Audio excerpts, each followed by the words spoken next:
રાજુ કરપડા એક લાંબો સમય જેલવાસ ભોગવે છે, ત્યાર પછી બહાર આવે છે અને આમ આદમી પાર્ટી છે તે છોડી દે છે અને આરોપ લાગે છે આમ આદમી પાર્ટીના નેતા અને ધારાસભ્ય ગોપાલ ઇટાલિયા પર। અને આ જ મામલે જ્યારે ધારાસભ્ય ગોપાલ ઇટાલિયા વિધાનસભામાં આ કડદો ખેડૂતો સાથે બોટાદમાં થઈ રહ્યો છે તે મામલે સવાલ પૂછ્યો હતો અને જે પ્રકારે તેમને ગૃહમાંથી સરકાર દ્વારા જવાબ મળ્યો છે તે મામલે તેમની પ્રતિક્રિયા સામે આવી છે।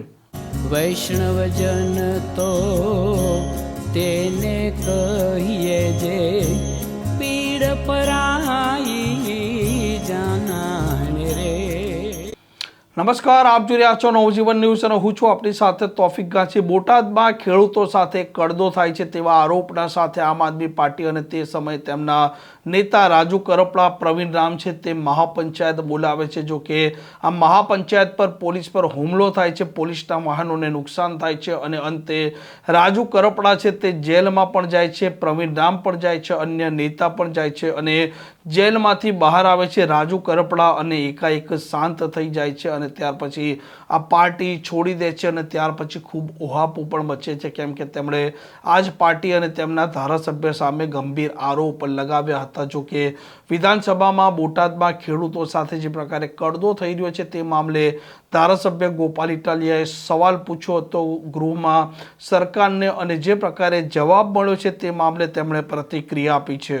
तारांकित प्रश्न क्रमांक 165 થી मैं सरकारने एक प्रश्न पूछ्यो हतो। जो कि आ मारो प्रश्न समयना अभावे चर्चामां आव्यो नथी, एटले गृहनी अंदर ऊभा थईने आ प्रश्न बाबते कोई चर्चा थयेल नथी, परंतु सरकारनो जे जवाब आव्यो छे ए जवाब उपर गुजरातनी जनतानुं ध्यान दोरवा मांगू छुं के मैं एवो प्रश्न पूछो तो हूँ वाँची संभळावुं छुं कि खेतीवाड़ी उत्पन्न बजार समिति एटले के मार्केटिंग यार्ड बोटादमां पोतानी जणस वेचवा आवता खेडूतो साथे जणसीना भावमां भावफेर थाय छे ते हकीकतथी सरकार वाकेफ छे के केम? आ संसदीय भाषा छे, शुद्ध शिष्ट भाषा। काठियावाड़ीमां कहेवुं होय तो बोटादना यार्डमां खेडूतो साथे कड़दो थाय छे ई वातनी सरकारने जाण छे?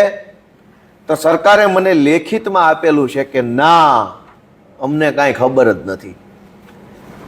हवे तमे विचारो के जे कड़दा कांड उपर आंदोलन थयुं, एफआईआरो थई, लाठीचार्ज थयो, विडियो वायरल थयो, अनेक सभाओ थई, इवन खेतीवाड़ी विभाग सहकारना जे अधिकारीओ होय एणे परिपत्र बहार पाडवो पड्यो के भावफेर उर्फे कड़दो करवो नहीं। બધું જ નજર સામે હોવા છતાંય સરકારે મને લખીને આપ્યું કે ના, અમને કાંઈ આવી ફરિયાદ મળેલ નથી કે અમને કાંઈ આવી ખબર નથી।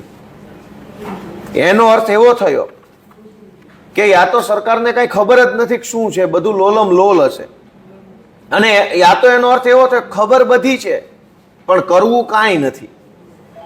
બોટાદના માર્કેટિંગ યાર્ડમાં ખેડૂતો સાથે જે કડદો થાય છે એની ખબર તો આખા દેશને છે, નેશનલ મીડિયામાં આવેલું છે। તેમ છતાંય આજે મેં બીજો પ્રશ્ન પૂછ્યો કે આવો ભાવફેર ઉર્ફે કડદો કરનારાઓની વિરુદ્ધમાં શું કાર્યવાહી કરવામાં આવી? તો સરકારનો જવાબ છે કે પ્રશ્ન ઉપસ્થિત થતો નથી। શું કામ? તો કે અમે કંઈ કરવા માંગતા નથી। એટલે આજે અત્યંત દુઃખ દુર્ભાગ્ય સાથે કહેવું પડે કે બોટાદના માર્કેટિંગ યાર્ડમાં થયેલા કડદા બાબતે સરકારને કાંઈ ખબર નથી, કોઈ ફરિયાદ માહિતી કાંઈ છે જ નહીં। જે ખેડૂતો આ કડદા સામે લડાઈ લડતા હતા એમાં આમ આદમી પાર્ટી દ્વારા પણ સહયોગ આપવામાં આવ્યો, એ વાત આજે ગુજરાતના ખેડૂતો સમક્ષ મૂકું છું કે આ સરકાર ભગવાન ભરોસે ચાલતી સરકાર છે, એમની પાસે કાંઈ માહિતી પણ નથી, એટલે આપણે પણ હવે આવી સરકારથી દૂર રહેવું જોઈએ। આ પ્રકારના સમાચાર માટે નવજીવન ન્યૂઝની આ ચેનલને લાઇક, શેર અને સબસ્ક્રાઇબ કરવાનું ભૂલતા નહીં। નમસ્કાર।